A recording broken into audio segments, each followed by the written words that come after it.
देखिए शराबबंदी की तो बहुत जब कहेंगे रिवेन्यू पे कहेंगे तो बहुत इम्पैक्ट है क्योंकि आप यानी उस रिवेन्यू का इम्पैक्ट अब अगर आंकड़ों में कहा जाए कि वह 10,000 करोड़ होगा कि 20,000 करोड़ होगा कि 25,000 करोड़ होगा, वह मैं अभी नहीं बता सकता हूं, लेकिन रिवेन्यू पे तो इम्पैक्ट होता ही है। लेकिन कोई भी कानून का एक अवधि होता है, एक जीवन भर के लिए नहीं होता है, और ये लंबा अवधि हो गया। तो मैंने सदन के माध्यम से आदरणीय मुख्यमंत्री जी से आग्रह की कि इसकी भी समीक्षा हो, अगर ज़रूरत लगे तो उसको बढ़ाइए, ज़रूरत नहीं लगे, अगर समीक्षा में लगता है कि कुछ कानून में और संशोधन की आवश्यकता है या लोग मेरे इतने जागरूक हो गए हैं, तो उन तमाम विषयों पर जब समीक्षा होगी तो निश्चित रूप से उस पर हम लोग चर्चा करेंगे। खर्चा करना है, हम आप लोग के मुद्दा को उठा दिए। शराबबंदी कानून हम लोग के सदन में आपने आवाज उठाई। मैंने आवाज़ नहीं उठाई, मैंने सरकार से मांग की, मैं अपनी ही सरकार से जो है मैंने चर्चा के दरमियान, जो कि मद्य निषेध विभाग का भी आज विषय था, चर्चा के दरमियान आदरणीय मुख्यमंत्री जी भी थे। मेरा सौभाग्य था कि आदरणीय मुख्यमंत्री जी भी सदन में मौजूद थे।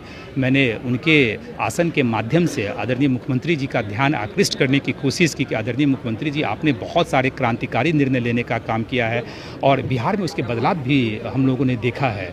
चाहे शिक्षकों की बहाली की प्रक्रिया, पहले नियम कुछ और थे, नियम में कितने सारे संशोधन हुए, उसी प्रारूप में मैंने कहा कि जो शराबबंदी कानून है, अब वक्त आ गया है कि उसकी विस्तृत समीक्षा होनी चाहिए कि क्या हमने पाया, क्या हमने खोया, उन सारी चीज़ों पे विस्तृत चर्चा है होनी चाहिए, समीक्षा होनी चाहिए। और मुझे पूरा विश्वास है कि जिस ईमानदारी के साथ और जिस गंभीरता के साथ और पूरे आत्मविश्वास के साथ और उतनी ही सम्मान के साथ जो मुख्यमंत्री जी के सामने मैं अपने बातों को रखा, मुझे पूरा विश्वास है कि आदरणीय मुख्यमंत्री जी समय रहते उसकी विस्तृत समीक्षा करेंगे और जब समीक्षा होगी तो तमाम तरह की चीज़ें उसमें निकलेगा। अब अर्थशास्त्र के जानकार भी हैं, शराबबंदी कानून से कितना नुकसान जो है बिहार को? देखिए शराबबंदी की तो बहुत जब कहेंगे रिवेन्यू पे कहेंगे तो बहुत इम्पैक्ट है क्योंकि आप यानी उस रिवेन्यू का इम्पैक्ट अब अगर आंकड़ों में कहा जाए कि वह 10,000 करोड़ होगा कि 20,000 करोड़ होगा कि 25,000 करोड़ होगा, वह मैं अभी नहीं बता सकता हूं, लेकिन रिवेन्यू पे तो इम्पैक्ट होता ही है। लेकिन रिवेन्यू के इम्पैक्ट के अलावा क्या जिन उद्देश्यों की प्राप्ति के लिए हमने शराबबंदी लाई,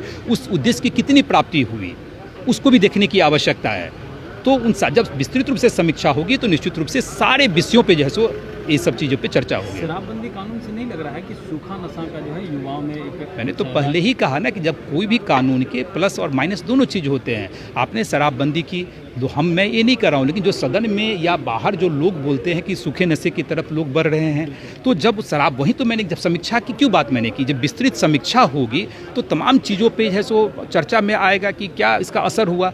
और जब सरकार को लगेगा कि कानून को रखना चाहिए या संशोधन करने की आवश्यकता है या नहीं रखने की आवश्यकता है, वो सरकार निर्णय लेने का काम करेगी। ये सफल नहीं हो पाया है कानून सही से? ये कैसे कह सकते हैं सफल नहीं हो पाया? आदरणीय मुख्यमंत्री जी ने जितने निर्णय लिए हैं सब सफल रहा है, लेकिन कोई भी कानून का एक अवधि होता है, एक जीवन भर के लिए नहीं होता है, और ये लंबा अवधि हो गया। तो मैंने सदन के माध्यम से आदरणीय मुख्यमंत्री जी से आग्रह की कि इसकी भी समीक्षा हो, अगर ज़रूरत लगे तो उसको बढ़ाइए, ज़रूरत नहीं लगे, अगर समीक्षा में लगता है कि कुछ कानून में और संशोधन की आवश्यकता है या लोग मेरे इतने जागरूक हो गए हैं, तो उन तमाम विषयों पर जब समीक्षा होगी तो निश्चित रूप से उस पर हम लोग चर्चा करेंगे। आखिरी सवाल ले लेते हैं। आरजेडी के विधायक हैं भाई वीरेंद्र, उन्होंने कहा है यूजीसी कानून लागू करना होगा, 85% हम लोग हैं, ये लागू होकर के रहेगा, नहीं तो पूरे भारत में हम लोग भाई वीरेंद्र किसी का सम्मान नहीं करते। उनको पता है कि यूजीसी का मामला सुप्रीम कोर्ट में है। जब कोई मामला सुप्रीम कोर्ट में होता है तो सुप्रीम कोर्ट के मामले में किसी को भी बोलने का कोई अधिकार नहीं है। भाई वीरेंद्र अपने को राजा समझते हैं, महाराजा समझते हैं, संविधान से ऊपर समझते हैं, वो कुछ भी बोलें, मैं उस पर कुछ नहीं बोलूँगा, क्योंकि मैं कुछ भी नहीं बोलूँगा। जब सुप्रीम कोर्ट में कोई मैटर जो है जब वहाँ लगा रहता है तो उस पर बात करने का अधिकार किसी को नहीं है।